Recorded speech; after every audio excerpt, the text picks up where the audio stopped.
and gentlemen, your next comedian, she comes by every so often. We're always delighted to have her because she is just a ray of sunshine. Please welcome Ariel, everybody.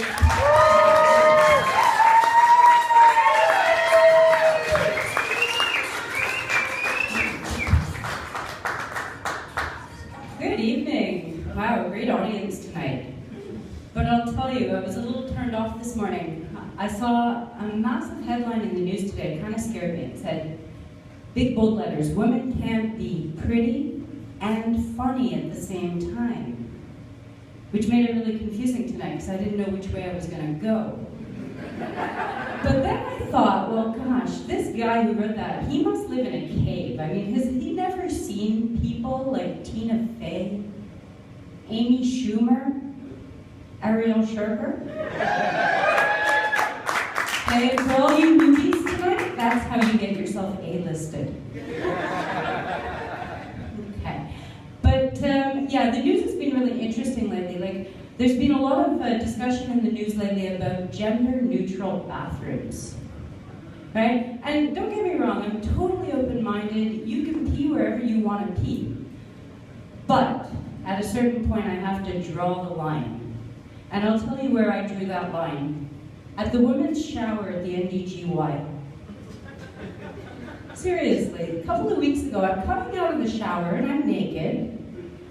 And don't go judging me, you all come out of the shower naked. And I look across the room and there's this young, naked boy. Totally mesmerized by what he's seeing. In fact, I felt like I had a deer caught in my headlights. And so I grabbed my towel and I wrapped myself up. And I go over to talk to his mom, and I just wanted to politely let her know there is a family changing room. They might be more comfortable there. Well, she took such offense by what I said. She looks at me and she goes, my child is being raised with non-specific sexual orientation. And then she goes on to say, they are gender neutral. And I'm like, okay, that's nice. I'm open to that, but let me point a few things out to you. The room that we're standing in right now is very gender specific. Not to mention that little erection that they have, that's not so neutral. Not so neutral, no. No, but there's interesting people at the Y, let me tell you. Like, I had a trainer there once. He asks me, so what's your favorite exercise? I'm like, really, do you guys have favorite exercises? Like, I didn't think that actually existed. Because that's kind of like asking me who my favorite child is. Like, I've got 2 teenage boys, and I don't usually like either of them. But I had to give the men an answer, so I told him the truth. I said, my favorite exercise is whichever one I'll be doing last today. In fact, I love it so much, I'm going to do it first. Yeah. But no, I do love my boys. I have to say that I've got family in the room tonight. I do love them, really, I do. But, you know, life in my home has changed lately, though. Both of my sons now have a driver's license. Thank God. Well, the only time I ever see my car is when it's out of gas. And I didn't have a choice. Like, I had to go out and join one of these car sharing programs. I mean, it's all the rage. Everybody's doing it, right? Difference with my car sharing program, though, is I pay for the registration.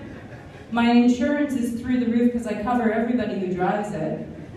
And I had to make a reservation 2 weeks ago just to get myself here for you guys tonight. You're welcome. No, but my boys are cool, really. I'm proud. My older son, so proud of him. I'm telling you. He does this thing. He gets dressed up in drag and does these fundraising events. This is serious. He really does this. And from a mother's perspective, it's pretty cool because I've always wanted to know what it would feel like to have a daughter. And there is no experience more bonding than taking your child shopping for their first training bra. Wow, I'm telling you. And one thing I have to mention is he has got the legs for a dress. He is designed to wear a dress. And you know it's hereditary, right? You know where he got those legs? From his dad. But his balls, those are all me. All me.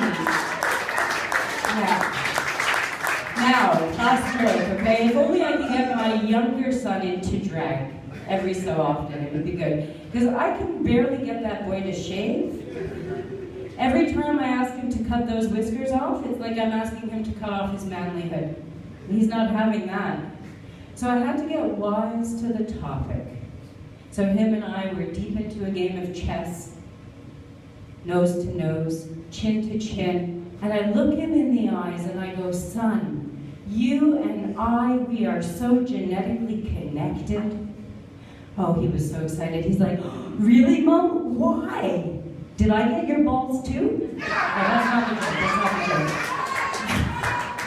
That's not the joke. No, why?